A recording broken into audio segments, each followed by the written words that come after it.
Magnetic field due to electric current.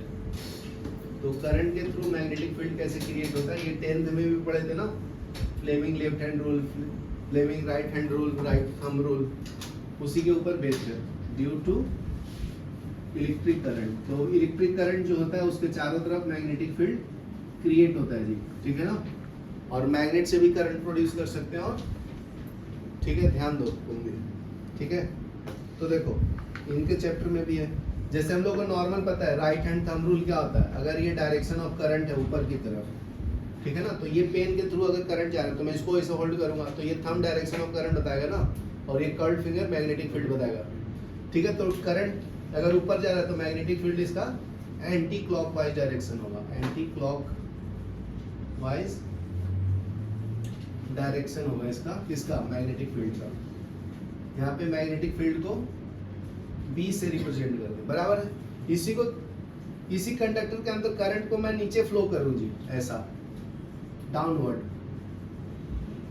ठीक है, downward, तो क्या हो जाएगा ये करंट का, तो अगर डाउनवर्ड है तो क्लॉकवाइज मैग्नेटिक फील्ड होगा, मैग्नेटिक फील्ड इसका ऐसे हो जाएगा ना, क्लॉकवाइज डायरेक्शन मैग्नेटिक फील्ड का वैल्यू। ये समझा ना, 10th में था।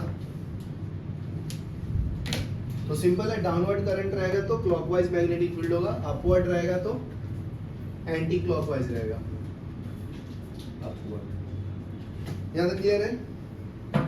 अभी देखो अगर एक वायर है जिसमें से करंट जा रहा है आई, ठीक है, तो आई का डायरेक्शन ऊपर है, और अगर मैग्नेटिक फील्ड में आउटवर्ड दे दूं, ठीक है, तो फोर्स किधर लगेगा, इनवर्ड की तरफ, ठीक है। ये वायर 1 है, ये वायर 2 है, दोनों में करंट अपवर्ड जा रहा है ना। देखो सिंपल है, फ्लेमिंग लेफ्ट हैंड रूल पढ़े थे, ये क्या होता था, करंट और ये फील्ड। तो करंट तुम्हारा ऐसे है ना, अपवर्ड कर लो ऐसे, तो ये हो गया, और ये फील्ड तो ये इधर आएगा ना, फ्लेमिंग लेफ्ट हैंड रूल पढ़ा था ना, उसी की तरह ये भी है। तो अगर इसमें से करंट जा रहा है, इसके ऊपर भी करंट है, तो दोनों के बीच में फोर्स क्या है, अट्रैक्टिव फोर्स है ना। सेम डायरेक्शन में करंट जाता है तो अट्रैक्टिव फोर्स होता है, समझ में आया नहीं। देखो दो वायर है, एक ये पेन है, ये भी पेन है, दोनों से करंट जा रहा है ऊपर की तरफ, ये जो है ना कैप करंट बताएगा, ऊपर की तरफ जा रहा है, तो इनके बीच में फोर्स ऑफ अट्रैक्शन होगा, आपस में एक दूसरे को अट्रैक्ट करेगा, सिंपल है, इतना ही याद रखना, ठीक है। अभी देखो नेक्स्ट है मैग्नेटिक फोर्स। तो मैग्नेटिक फोर्स का फॉर्मूला कैसे कैलकुलेट करेंगे उसके बारे में देखो। तो ये पहले भी बताया हूँ, मैग्नेटिक फोर्स का वैल्यू होता है -E × V क्रॉस B। इसके पीछे के चैप्टर में पढ़ाया था ना, V वेलोसिटी है, B क्या है, मैग्नेटिक फील्ड है, और ये Q के जगह पे चार्ज भी लिख सकते हो। तो Q क्या है तुम्हारा, यहाँ पे इलेक्ट्रॉन है, तुम्हें फॉर्मूला बताया था F = Q × V cross B, ठीक है। Q क्या है यहाँ पे, चार्ज। तो अगर कोई चार्ज फ्लो हो रहा है विद वेलोसिटी v, तो मैग्नेटिक फील्ड इनटू के बराबर होगा, बराबर है। तो उसके ऊपर टोटल फोर्स जो लगेगा ना, वो होगा आपका इलेक्ट्रिक फील्ड का बराबर और मैग्नेटिक फील्ड के बराबर। तो Q × E plus V cross B होता है, ठीक है। इसको अगर मैं मल्टीप्लाई कर दूं तो Q × E plus Q × V cross B। देखो अभी ये पढ़ाया F का वैल्यू मैग्नेटिक फील्ड में, F का वैल्यू क्या होता है, Q × V क्रॉस B, बराबर ना।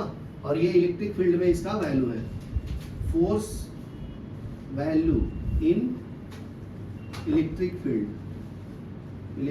फील्ड, और ये क्या है, फोर्स इन मैग्नेटिक फील्ड। तो दो टाइप्स के फोर्स लगेंगे, एक इलेक्ट्रिकल फोर्स और एक मैग्नेटिकल फोर्स। यहाँ तक लिखो, फिर आगे बढ़ते हैं। पॉज करो, ये लिख लो फॉर्मूला। अगर कोई इलेक्ट्रॉन इधर भाग रहा है, ठीक है ना, नीचे की तरफ, और मैग्नेटिक फील्ड उसका राइट हैंड साइड में है, तो ये दोनों का एंगल जो देंगे ना जी ऐसे, तो ये ऊपर की तरफ इसका डायरेक्शन आएगा V क्रॉस B का। ये वेलोसिटी वेक्टर में पढ़ाया था ना, A क्रॉस B ऊपर होगा ना, ऐसे वेक्टर प्रोडक्ट याद आया क्या, ये वेक्टर A है, ये वेक्टर B है। तो अगर मैं इसका डायरेक्शन निकालूंगा, A क्रॉस B निकालूंगा, A क्रॉस B, तो इसका डायरेक्शन ऊपर आएगा ना, n कैप, समझा, ऐसी है। ये वेक्टर और ये दोनों वेक्टर है, वेक्टर क्वांटिटी। वेक्टर क्वांटिटी क्या होता है? मैग्नीट्यूड एंड डायरेक्शन दोनों देता है, ठीक है ना। तो अगर मैं ए वी क्रॉस बी निकालूंगा तो अपवर्ड डायरेक्शन होगा इसका। अगर उल्टा निकालूं बी क्रॉस वी तो ये डाउनवर्ड आएगा, ठीक है ना। तो इसका एरो कैसे बनेगा? इसको मैं ऐसे लूंगा, ये गया था एंटी क्लॉकवाइज, क्लॉकवाइज जाऊंगा, ये बी है ये बी है, तो इसका डायरेक्शन नीचे की तरफ आएगा, बी क्रॉस बी होगा। समझा? ये बहुत सिंपल था। अभी देखो नेक्स्ट चालू करो। ओके, तो मैग्नेटिक फील्ड जो है B equal to F by Q into V हो जाएगा। क्रॉस मल्टीप्लाई किया हूँ, जैसे F equal to Q into V cross B है ना, तो एंगल यहाँ पे 1 1 ले लिया हूँ इसलिए। तो यहाँ से B का वैल्यू निकाल के ये लिखा हूँ, magnetic field equal to force upon charge into velocity, ठीक है। एफ क्या है? फोर्स है, क्यू क्या है? चार्ज है, वी क्या है? वेलोसिटी, ठीक है। बी आपका मैग्नेटिक फील्ड है, मैग्नेटिक फील्ड, ठीक है। तो यूनिट क्या हो जाएगा जी मैग्नेटिक फील्ड का? फोर्स का यूनिट न्यूटन, ठीक है, और चार्ज का यूनिट कूलम, वेलोसिटी का यूनिट मीटर पर सेकंड, ठीक है। तो ये सेकंड ऊपर जाएगा, तो newton into second divided by coulomb into metre. N क्या है? न्यूटन। एस क्या है? सेकंड। एम क्या है? मीटर। सी क्या है? कूलम, ठीक है। तो बी का जो डायमेंशन आएगा वो फोर्स के dimension divided by charge into velocity का डायमेंशन के बराबर आएगा। इसको हम लोग मिलाकर टेस्ला बोलते हैं, इसलिए मैग्नेटिक इलेक्ट्रिक फील्ड के ऊपर काम करता है ना कार, इसलिए टेस्ला कार का ही हो गया। 1 टेस्ला इक्वल टू 10⁴ गॉस होता है। गॉस दूसरा यूनिट है छोटा वाला टेस्ला का। जैसे 1 मीटर इक्वल टू 10⁻² सेंटीमीटर लिखते हैं ना, तो उसी तरह से टेस्ला और गॉस के बीच में ये रिलेशन। ये लिख लो, फिर हम लोग साइक्लोट्रॉन मोशन पढ़ेंगे। राइट कलर में डालो साइक्लोट्रॉन मोशन। नेक्स्ट टॉपिक है साइक्लोट्रॉन मोशन, ठीक है। साइक्लोट्रॉन मोशन क्या होता है? जब कोई इलेक्ट्रॉन मूव कर रहा है with velocity v in magnetic field. In a magnetic field charge particle typically undergo circular motion, ठीक है। अगर ये मैग्नेटिक फील्ड इनवर्ड है और अगर सर्कुलर पाथ में वेलोसिटी मूव कर रहा है, मतलब इलेक्ट्रॉन मूव कर रहा है विद वेलोसिटी v, तो इसका मैग्नेटिक फोर्स इनवर्ड लगेगा और ये सर्कुलर फॉर्म करेगा, ठीक है। Having radius r, magnetic field इसका b है, ये आपका x एक्सिस है, ठीक है। तो ये पॉइंट लिखना है तो लिख लो, in a magnetic field charge particle typically undergoes a circular motion, ठीक है।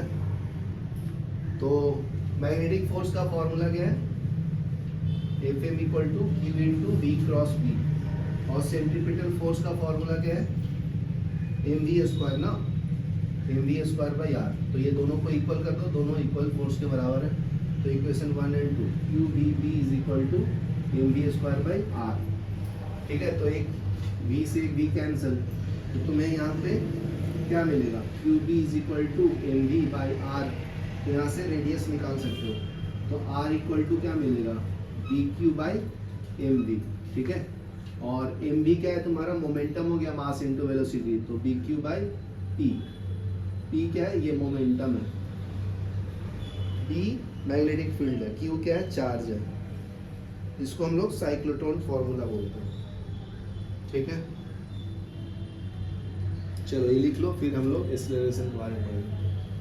साइक्लोट्रॉन एक्सेलरेटर, तो ये क्या करता है? चार्ज पार्टिकल को एक्सेलरेट कर देता है विथ वेलोसिटी v, एक्सीलरेटर,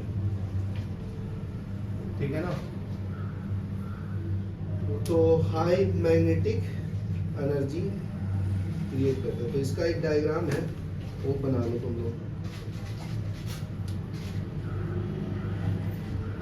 तो ये डिस्क बना लो डी टाइप का, सेमी सर्कुलर आर्क। यहाँ पे पॉइंट पी पे पार्टिकल्स रखा हूँ, ठीक है।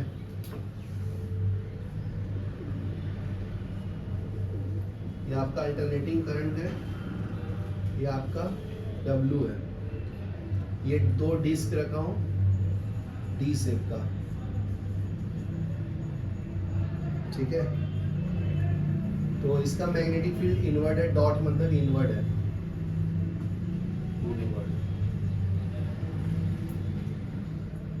ये आयन सोर्स है, मतलब ये रिलीज करता है चार्ज पार्टिकल, इलेक्ट्रॉन प्रोटॉन। तो इलेक्ट्रॉन मान लो रिलीज कर रहा है, तो इसको ऐसे मूव करवा देगा ना, सर्कल जैसा ऐसा। तो ये ऐसे मूव कराएगा और इसको ऐसे बाहर निकाल देगा, ठीक है। मतलब उसको हाई एनर्जी, हाई वेलोसिटी से इसे घुमा देगा उसको, ठीक है। इसको आयन सोर्स बोलते हैं। ऊपर वाले को डिस्क 1, नीचे वाले को डिस्क 2 बोलते हैं। तो इसमें भी सेम फॉर्मूला अप्लाई करेंगे।